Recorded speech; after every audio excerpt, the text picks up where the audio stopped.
ભાજપના ward number 15ના કોર્પોરેટરે ઐતિહાસિક fault પાલિકાને મળતો નથી તે મુદ્દાને લઈને બજેટની સામાન્ય સભામાં આક્રમક રજૂઆત કરી હતી। બજેટની સામાન્ય સભામાં ભાજપના વોર્ડ નંબર 15ના કોર્પોરેટર આશિષ જોશીએ આક્રમક રીતે રજૂઆત કરી વર્ષોના ઉમા 4 રસ્તાના વરસાદી ડ્રેનેજમાંથી શુદ્ધ પીવાના પાણીના વેડફાટ અંગે આક્રમક રીતે રજૂઆત કરી હતી।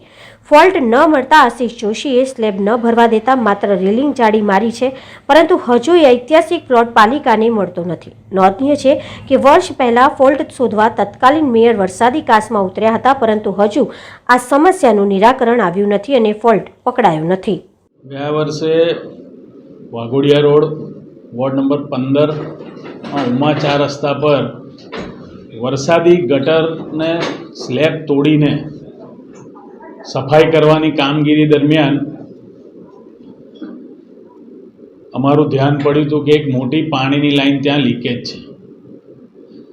એ જોતા અમે 18 ફેબ્રુઆરીએ સવારે ત્યાં જાતે જીવના જોખમે અંદર ઉતરી અને 50 ફૂટ અંદર ચાલ્યા બાદ પણ એ પાણી ફ્લોથી ક્યાંથી આવે છે એ મળતું નહોતું, ચોખ્ખું પાણી વહી રહ્યું હતું।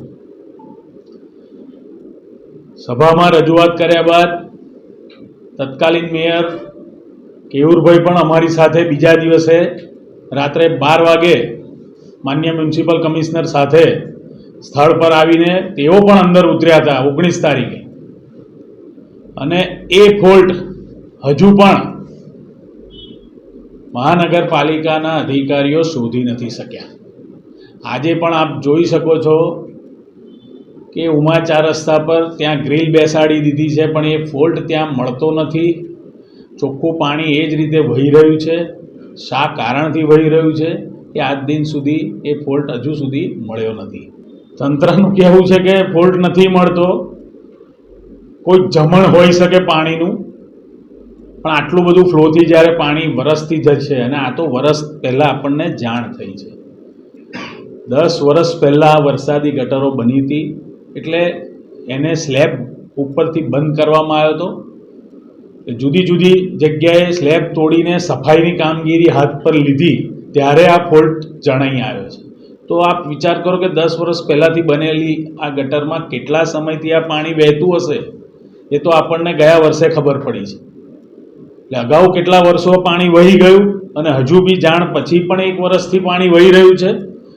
એટલે હું કહું છું કે તંત્રને ફોલ્ટ ન મળ્યો અને એવી રજૂઆત કરવામાં આવી કે આ ફોલ્ટ નથી મળતો, પણ લોકેશન એવું છે કે ત્યાં નાગરિકોની અવરજવર 24 કલાક રહે છે, અને ક્યાંક કોઈ દુર્ઘટના ના થાય અને કોઈ વરસાદી કાંસમાં કોઈ નાગરિક પડી ના જાય, કે કોઈ જનાવર કે ગાય કે કોઈ પડી ના જાય ને કોઈ જાનહાનિ ના થાય, એટલે માનવતાના ધોરણે મેં એક વખત એમને મંજૂરી આપી કે એને બંધ કરી ને એની ઉપર ગ્રીલ મૂકો।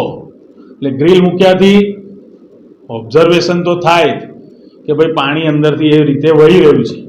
એટલે ગમે ત્યારે આપ જઈને જોઈ શકો છો, સવારના સમયે, દિવસના ટાઈમે એ પાણી એ જ પ્રમાણે ત્યાં વહી રહ્યું હોય છે, પણ આપણે જાળી મૂકીને જોઈ શકીએ છીએ, ફોલ્ટ હજુ સુધી આપણે પકડી શક્યા નથી।